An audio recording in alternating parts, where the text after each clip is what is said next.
हजारों लोग बिना ऑक्सीजन के मर गए, लेकिन एक मिनट के लिए भी लखनऊ के सांसद लखनऊ नहीं आए। और जनता ने हमको देखा है संघर्ष करते हुए, लाठियां खाते हुए। पुलवामा में हमला हुआ, बताएं रक्षा मंत्री कि उसी गाड़ी में हमला क्यों हुआ जो गाड़ी बुलेट प्रूफ नहीं थी।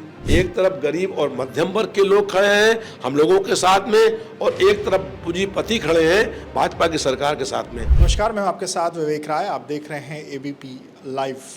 लखनऊ लोकसभा सीट पर समाजवादी पार्टी ने अपने लखनऊ मध्य से सिटिंग विधायक रविदास मेहरोत्रा को प्रत्याशी बनाया है। वो इस वक्त हमारे साथ जुड़ रहे हैं। रविदास जी, बहुत बहुत स्वागत है। धन्यवाद। रविदास जी, आप तो प्रत्याशी, मुझे लग रहा है कि 6-8 महीने पहले ही आपको पार्टी ने घोषित कर दिया। तब से आप लगातार मेहनत कर रहे हैं। तब से कितना आप लोगों को अपने पक्ष में कन्वर्ट कर पाए, क्योंकि ये वैसी सीट लखनऊ जो पिछले 8 बार से भारतीय जनता पार्टी के खाते में है। 1991 से भारतीय जनता पार्टी के पास है, समाजवादी पार्टी कभी नहीं जीती। आप कैसे लोगों को अपने पाले में कर रहे हैं? पहली बात तो ये गलत है। 89 में समाजवादी पार्टी का यहाँ पर सांसद था, जनता दल। हाँ, और हम विधायक थे, और ये वहाँ चुनाव साथ हुए थे एमएलए और एमपी के। तो मदरा सिंह के साथ में जो 5 चुनाव लड़ रहे थे, 4 लोग हार गए थे। तो 4 लोग जितने जितने वोटों से हारे थे, उनका जो जोड़ हुआ था उससे अधिक वोट से हम चुनाव विधायक का जीत गए थे। तो हम विधायक हो गए थे और मदरा सिंह सांसद हो गए थे। दोनों समाजवादी पार्टी के थे। नहीं, मैं सांसदी की बात करें। समाजवादी पार्टी की जीता था 89 में, जनता दल से। हाँ, जनता दल से। वो जनता दल समाजवादी पार्टी में मिल गया था। हम लोग लगातार जनता के बीच में रहते हैं और जनता की समस्याओं के लिए अनवरत संघर्ष करने का काम करते हैं। जनता के मुद्दों को लेकर, जन समस्याओं को लेकर के 49 सालों में 250 बार जेल गए हैं। 49 साल पहले ये फक्र वाली बात है, 250 बार जेल जाना। ये फक्र निश्चित रूप से संपूर्ण क्रांति का आंदोलन चला और बहुत छोटी उम्र थी उस समय। हम आपातकाल में 20 महीने लगातार जेल के अंदर बंद रहे, और उसके बाद लगातार आंदोलन में, प्रदर्शन में, सत्याग्रह में, धरने में हम गिरफ्तार हुए हैं। मेरे ऊपर कोई एक मुकदमा भी कहा सुनी का नहीं है। सारे मुकदमे जनता के लड़ाई लड़ने में लगे हैं, और हमने जेल जाना स्वीकार किया है, लेकिन कभी भी किसी सरकार का जुल्म स्वीकार नहीं किया है। और भारतीय जनता पार्टी की सरकारों में जब कभी जहां जुल्म हुआ है, हम लोगों ने उस जुल्म के खिलाफ संघर्ष करने का काम किया है। लोग जो हैं, हमने कई बार कहा, मांग करी कि उत्तर प्रदेश में जो टॉप 20 अपराधी हैं उनकी लिस्ट जारी कर दो। तो वो सारे अपराधी जो हैं वो भारतीय जनता पार्टी में हैं। हमारे ऊपर जो मुकदमे हैं, हम गर्व से कहते हैं ये सारे मुकदमे जनता, हमारे हर पर्चे में, हर पोस्टर में, हर जगह, हर होल्डिंग पर, कोई होल्डिंग ऐसी नहीं है जिसमें बात न लिखी हो, कोई पर्चा ऐसा नहीं है न लिखी हो। तो हमने जनता को संघर्ष के लिए संघर्ष किया है, इसलिए हम कहते हैं। और जनता ने हमको देखा है संघर्ष करते हुए, लाठियां खाते हुए, हमारे सर से खून बहते हुए। ये बताइए, लखनऊ के लोग आपको क्यों चुने? अगर आप जीतते हैं लखनऊ से, क्या करेंगे आप लखनऊ वासी? देखिए, लखनऊ के लोगों को ये बात मालूम है कि हमने उनके मुद्दों को लेकर संघर्ष किया है। उनके हर कष्ट दुख में हम उनके साथ खड़े रहे हैं। हम और जो वर्तमान सांसद हैं उनको जनता के कष्ट से, दुख से कोई मतलब नहीं है। जनता तो बहुत दूर दूर की बात है, उनके पार्टी के कार्यकर्ता, नेता बहुत दूर की बात है। 2 विधायकों की, भाजपा के लखनऊ पश्चिम से और लखनऊ पूरब से 2 विधायकों की मृत्यु हो गई। दोनों विधायकों के अंतिम संस्कार में और तिरही में सांसद जी नहीं आए। मैं पार्टियां अलग होने के बाद भी लखनऊ पूरब के विधायक की मृत्यु हुई तो मैं उनके पीछे पीछे शमशान घाट तक मिट्टी में गया और तिरही में गया। जब मिट्टी में गया तो लोग हमसे पूछ रहे थे कि क्या आज सांसद जी आज तो आ जाएंगे, लेकिन वो सांसद जी नहीं आए। तो कुछ अंधभक्त कह रहे थे कि तिरही में आएंगे। जब तिरही में भी हम गए, हजारों लोग थे, तब भी वहाँ सांसद जी नहीं आए। तो जो सांसद अपने क्षेत्र के, अपनी पार्टी के विधायक के अंतिम संस्कार में भी नहीं आए, वो जनता के किसी कष्ट दुख में आएगा, इसका कोई सवाल नहीं उठता है। जब कोरोना काल चल रहा था, लखनऊ शहर में हज़ारों लोग मर गए, हज़ारों लोग भूख से मर गए, हज़ारों लोग बिना ऑक्सीजन के मर गए, लेकिन 1 मिनट के लिए भी लखनऊ के सांसद लखनऊ नहीं आए। कहते हैं बहुत काम किया, हम बता दें क्या काम किया उन्होंने। नहीं लगता लखनऊ में कोई काम हुआ? वो तो कहते हैं कि जो तमाम पुल हैं, क्या काम किए उनसे पूछ लीजिए। और हम तो आपके माध्यम से चैलेंज कर रहे हैं, चौधरी दे रहे हैं कि वो डिबेट पर बैठे आपके साथ और हमारे साथ, और हम सवाल उनसे पूछें, वो सवाल हमसे पूछें, और पूरे लखनऊ शहर में वो लाइव हो जाए, लोग देखें कि क्या सवाल हुए और क्या जवाब हुए। लखनऊ का चारबाग स्टेशन लखनऊ के सांसद ने बेचने का काम किया कि नहीं किया? लखनऊ का एयरपोर्ट जो है बिका, और दोनों के मालिक लखनऊ चारबाग स्टेशन के भी और लखनऊ एयरपोर्ट के दोनों के मालिक अडानी है कि नहीं? कैसे मालिक हो गए? यहाँ पर HAL कंपनी है, रक्षा मंत्रालय की, जहाज बनाने का काम करती है, और वो 20,000 करोड़ रुपए के लाभांश चल रही है। उस कंपनी को बेचने का काम रक्षा मंत्री ने किया और 28% शेयर बिक गए हैं। यहाँ लखनऊ में कमिश्नर जो ऑफिस है उसके सामने NBRI का ऑफिस है, बहुत बड़ा बिल्डिंग बनी, बहुत खूबसूरत बिल्डिंग थी, और उसको भी सांसद जी ने बेचने का काम कर दिया है। तो लखनऊ के हम सांसद हों, हमारी सरकार हो, तो एक भी ईंट बगैर मेरी मर्जी के कोई नहीं बेच सकता है। तो आपको लगता है उनकी इच्छा से? बिल्कुल, उन्होंने बेचा है, और नहीं बेचा है तो पत्रकार प्रेस कॉन्फ्रेंस करें। हमने प्रेस कॉन्फ्रेंस आज करी है, जिस प्रेस कॉन्फ्रेंस के अंदर 1000 मीडिया के लोग थे, 500 चैनल के लोग थे, सारे सवाल जवाब हुए। प्रधानमंत्री ने 10 साल में एक प्रेस कॉन्फ्रेंस नहीं करी है। लखनऊ शहर में रक्षा मंत्री हैं, बुलाएं प्रेस कॉन्फ्रेंस और पत्रकारों के जवाब दें, बताएं कि लखनऊ शहर में चारबाग स्टेशन, लखनऊ का एयरपोर्ट, HAL, NBRI बेची कि नहीं बेची? अच्छा, ये बेचने से अलावा क्या आपको नहीं लगता कि जैसे आउटर रिंग रोड की उन्होंने कहा कि उन्होंने आउटर रिंग रोड बनाई, 10 साल में आउटर रिंग रोड बनी और उसमें भी पूरी रिंग रोड बनी नहीं है। जल्दबाजी में चुनाव में जो है उन्होंने खनन कर दिया है। और 10 साल में क्यों बनी? हम लोगों ने तो 21 महीने में लखनऊ से लेकर के आगरा तक बना दिया एक्सप्रेस हाईवे, और वो 10 साल में रिंग रोड बनाए। रिंग रोड जो पहले बनी थी वो टूट गई है, उद्घाटन नहीं कर रहे हैं, और सड़क टूटी हुई उसका उद्घाटन कर रहे हैं। पूरा घूम के देखिए एक बार, तब मालूम पड़ेगा। उसके बाद की योजना क्या है जरा पूछिए। एक नौजवान निकला 25 साल का, उसने कहा कि मुझको 4 साल मिलिट्री में नौकरी करने के बाद रिटायर कर दिया गया। मेरी अग्निवीर योजना में भर्ती हुई थी। 75 साल के लगभग रक्षा मंत्री हैं और 25 साल का नौजवान जो है रिटायर हो गया है। उसके घर में उसका बाप नौकरी कर रहा है, उसका बेटा रिटायर हो गया है। ये जो है रक्षा मंत्रालय की नीति है। पुलवामा में हमला हुआ, बताएं रक्षा मंत्री कि उसी गाड़ी में हमला क्यों हुआ जो गाड़ी बुलेट प्रूफ नहीं थी, और उसके बाद उसमें क्या आगे कार्रवाई हुई? तो यहाँ पर जब लखनऊ आते नहीं हैं, लखनऊ की समस्याओं से कोई मतलब नहीं है। यहाँ गोमती नदी बहुत अधिक गंदी थी। हम विधायक हुए, हमारी सरकार बनी, हम मंत्री थे प्रदेश सरकार में, हम लोगों ने पूरी गोमती साफ कराई। हजारों टन जो है मलबा निकला और गोमती इतनी साफ हो गई कि लोगों ने वही गिलास भर के पानी पीने का काम किया। बताएं, सांसद जी रक्षा मंत्री हैं कि 7 साल में गोमती को साफ कराने के लिए उन्होंने एक प्रयास किया हो तो बता दें। हम लोगों की सरकार थी, हम विधायक थे, तो एयरपोर्ट से लेकर के और मुंशी पुलिया तक मेट्रो बनी और मेट्रो चल रही है। 1 इंच भी मेट्रो बढ़ाने का काम हुआ। हम लोगों ने कहा कि आगरा एक्सप्रेस हाईवे को जो पूर्वांचल एक्सप्रेस हाईवे है उससे जोड़ दिया जाए, लेकिन वो जुड़ा नहीं आज तक।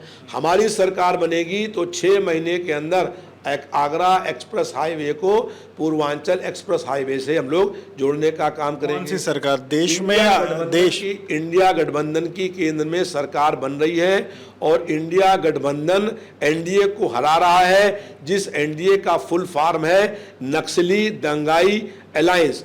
इंडिया की सरकार बनेगी तो हर गरीब को बिजली मुफ्त मिलने का काम होगा, हर मोहल्ले में सरकारी स्कूल खुलेगा, जो सरकारी स्कूल पब्लिक स्कूल की तरह चलेगा, हर मोहल्ले में सरकारी अस्पताल होगा जहाँ अस्पताल में दवा इलाज जांच मुफ्त होगी। हर गरीब महिला को 8,500 रुपया जो है वो पेंशन मिलेगी। और जो गरीबों को अनाज मिल रहा है उस अनाज में 2 गुना होगा। 10 किलो अनाज 1 जुलाई से जनता को राशन भी और राशन फ्री मिलेगा। और लखनऊ शहर के अंदर जो गरीब में राशन, यहाँ सरकार जो कोटेदार हैं उनको राशन कम दे रही है। अच्छा, जो राशन जो कोटेदार है उनको जैसे देना 1 बोरा 100 किलो का, उसमें 96 किलो माल दे रही है। अच्छा। और कोटेदार परेशान है कि हम गरीब को बांटे कैसे। तो बहुत से कोटेदार अपने पास से खरीद करके वो गरीब को बांटने का काम कर रहे हैं। हम लोगों की सरकार बनेगी तो कोटेदार को पूरा अनाज मिलने का काम होगा। और 1 जुलाई से ही 10 किलो राशन जनता को फ्री मिलेगा। और किसानों के पूरे देश में जितने भी कर्जे हैं उन सब कर्जों को हम लोग माफ करेंगे। अब आप पूछेंगे पैसा कहाँ से आएगा, तो 16 लाख करोड़ रुपया जो है प्रधानमंत्री ने, जो पूंजीपति हैं बड़े बड़े, उनका कर्जा बैंक का माफ कर दिया है। हम उसी पैसे से जो है वो गरीब को राशन देंगे। पूंजीपतियों से आप पैसा वापस लेंगे? नहीं, जो 15 लाख करोड़ रुपया, 16 लाख रुपया पूंजीपतियों का जो बैंक के लोन थे उस लोन को सरकार ने माफ कर दिया। तो हम लोग उस गरीब के पैसे, आज लड़ाई 2 तरह की है। एक तरफ गरीब और मध्यम वर्ग के लोग खड़े हैं हम लोगों के साथ में, और एक तरफ पूंजीपति खड़े हैं भाजपा की सरकार के साथ में। उनके पास पोस्टर लगाने के बड़े बड़े होल्डिंग लग रहे हैं, विज्ञापन सरकारी है और उससे चुनाव प्रचार हो रहा है। और प्रधानमंत्री जी आप बहुत ईमानदार हैं, हम मान लेंगे अगर आप प्रधानमंत्री कोविड वेलफेयर फंड में जो पैसा आया उसका हिसाब दे दीजिए। जैसे इलेक्ट्रल बॉन्ड का राज खुला कि कोविशील्ड कंपनी से 500 करोड़ रुपया उन लेने का काम किया। जिस कोविशील्ड कंपनी ने कोरोना की वैक्सीन लगाई थी, वैक्सीन में कोरोना में 20 लाख लोग मरे होंगे तो इसके 5 गुना लोग उस वैक्सीन से मर गए। और हाई कोर्ट में कोविशील्ड के मालिक ने स्वीकार कर लिया कि वैक्सीन लगाने से हार्ट अटैक की घटनाएं हुई हैं। तो देश के अंदर जो लगभग 1 करोड़ या 1 करोड़ 20 लाख लोगों की मौत हुई है, उन सब मौतों के लिए भाजपा की सरकार दोषी जिम्मेदार है। हम लोगों ने पहले कहा था कि इंटरनेशनल एयरपोर्ट पर लॉकडाउन कर दिया जाए। अगर इंटरनेशनल एयरपोर्ट पर लॉकडाउन कर दिया गया होता तो कोरोना इस देश में नहीं आता। लेकिन केवल प्रधानमंत्री कोविड वेलफेयर फंड में पैसा इकट्ठा करने के लिए इस देश में कोरोना आया और लोगों की कोरोना से मौत हुई।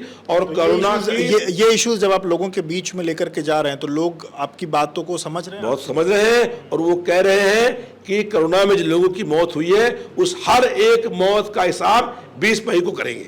अच्छा, ये बताइए, आपकी पार्टी ने नामांकन के आखिरी दिन कुछ और लोगों को भी प्रत्याशी बनाया, उसके पीछे का तर्क क्या है? क्योंकि लोगों ने कहा कि आपने अपना नामांकन सही तरीके से नहीं भरा था, या आप चुनाव नहीं लड़ना चाहते थे, आप डमी कैंडिडेट के तौर पर चुनाव लड़ रहे थे। भारतीय जनता पार्टी की देखिए कितनी अफवाह की एक टीम है, इनकी अफवाह फैलाने की एक टीम है। मैंने 29 मई को राजनाथ सिंह नामांकन किया। हम नामांकन पहले कर देते तो राजनाथ सिंह नामांकन ही ना करते। 29 को नामांकन किया। 1 मई को मैंने सिर्फ एक पर्चा का सेट दाखिल किया और वो पर्चा सही पाया गया। और अभी स्क्रूटनी 4 को होनी है। 1 तारीख को ही भारतीय जनता पार्टी की जो अफवाह बनाने वाली टीम है उन लोगों ने और जो कुछ मीडिया के लोगों ने ये प्रचार कर दिया कि मेरा पर्चा खारिज हो गया। अभी स्क्रूटनी नहीं हुई और पर्चा खारिज कर दिया। उसके बाद मैंने 2 मई को एक नामांकन और दाखिल किया। उसके बाद 3 और 4 मई को 2 नामांकन और दाखिल करने थे।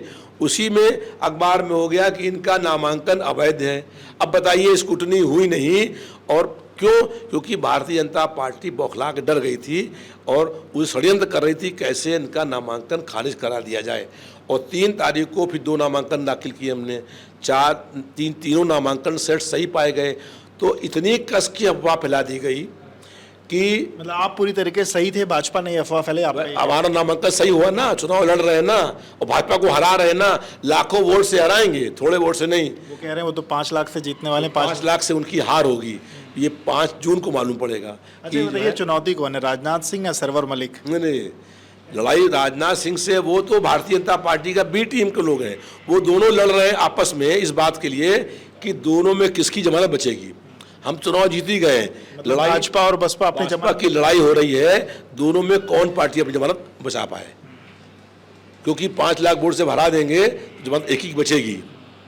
आपको लग रहा है कि आप ये मार्जिन निश्चित रूप से हम नहीं लड़ रहे हैं, भाजपा से जनता लड़ रही है, जनता भाजपा को हरा रही है, जनता परिवर्तन करना चाहती है, जनता हर एक जुल्म का हिसाब लेगी, जनता जो लखनऊ को बेचने का काम हुआ उसका हिसाब लेगी, जनता कोरोना काल में लोगों की जो मौतें हुई हैं उसका हिसाब लेगी, जनता महंगाई बढ़ी है उसका हिसाब लेगी।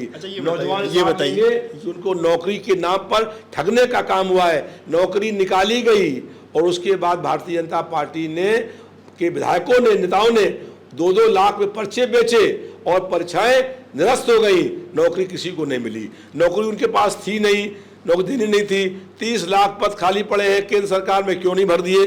तो भारतीय जनता पार्टी को इस बार नौजवान 20 मई को जवाब देगा और 5 जून को मालूम पड़ेगा कि जनता ने जो हिसाब किया है कि अगर क्षेत्र में नहीं आओगे, अगर जनता के बीच में नहीं रहोगे तो क्या हाल होगा, ये 5 जून को मालूम पड़ेगा भाजपा के सांसद। आखिरी सवाल, 80 में से उत्तर प्रदेश में कितनी सीटें सपा या गठबंधन जीतने जा रहा है, आप कैसे देखते हैं? हम लोग उत्तर प्रदेश में 80 में सीट जीत रहे हैं, 79 और एक सीट पर टक्कर हो रही है, बाकी 79 जीत गए हैं। और जो पूरे प्रदेश में इनकलाब हो गया है, जनता ने परिवर्तन और बदलाव कर दिया है। 4 चरणों में जो चुनाव हुए हैं उसमें इंडिया गठबंधन बहुत आगे निकल गया है और भारतीय जनता पार्टी बहुत करारी हार हो गई है। इसीलिए हर चुनाव के बाद भारतीय जनता पार्टी मुद्दा बदलती है और चौथे चरण में जो है देश का प्रधानमंत्री कह रहा है कि अडानी बोरे बोरे नोट भेज रहा है, जो अडानी उन्हीं का आदमी है। तो इसका मतलब ये तो पैसे के बंटवारे में झगड़ा हुआ होगा और या फिर अडानी को बचाने के लिए ये बात हो रही है। और या तो ये है कि इतना आक्रोश व्याप्त है अडानी और मोदी की दोस्ती में कि उससे जनता गुमराह करने का काम कर रहे हैं। तो अब जनता इनसे गुमराह होने वाली नहीं है, जनता का मन बन गया है, भारतीय जनता पार्टी से जनता का मोह भंग हो गया है, भारतीय जनता पार्टी के खिलाफ जनता में जबरदस्त जन आक्रोश व्याप्त है। भारतीय जनता पार्टी ने जनता से जो वादे किए, किसी वादे को पूरा करने का काम नहीं किया। पहले वादा करते हैं और फिर कहते हैं कि जुमलेबाजी थी। पहले कहा कि ब्लैक मनी इस देश में आएगी और गरीब के खाते में 15-20 लाख रुपया आएगा। बताइए आया क्या किसी खाते में? फिर कहा क्या? जुमलेबाजी है। अब कह रहे हैं मेरी गारंटी है। गारंटी व्यक्ति वो दे रहा है जिसने अग्नि के सामने लिए गए फेरे की गारंटी पूरी नहीं करी, जो कह रहा मंगलसूत्र छीन लेंगे, इसने अपनी पत्नी का मंगलसूत्र खुद ही छीन लिया हो, और इसने कोरोना काल में लाखों लोगों के मंगलसूत्र छीन लिए, वो ऐसी बात कर रहा है। हम आपके माध्यम से कहते हैं कि हमारे देश में या प्रदेश में या लखनऊ शहर में हमारी किसी बहन और बेटी का मंगलसूत्र कोई शीर्षता नहीं है, चाहे हमारी जान चली जाए लेकिन मंगलसूत्र बचेगा। बिल्कुल। तो आप रविदास मेहरोत्रा को सुन रहे थे, जिन्होंने अपनी बात रखी। पिछले 8 महीने से वो जनता के बीच में है, जनता उन्हें क्यों चुने, समाजवादी पार्टी की सरकार ने क्या किया है, गठबंधन कितनी सीटें जीते जा रहा है, इन तमाम विषयों पर उन्होंने खुल के एबीपी से बातचीत की। आप जुड़े रहिए एबीपी के साथ।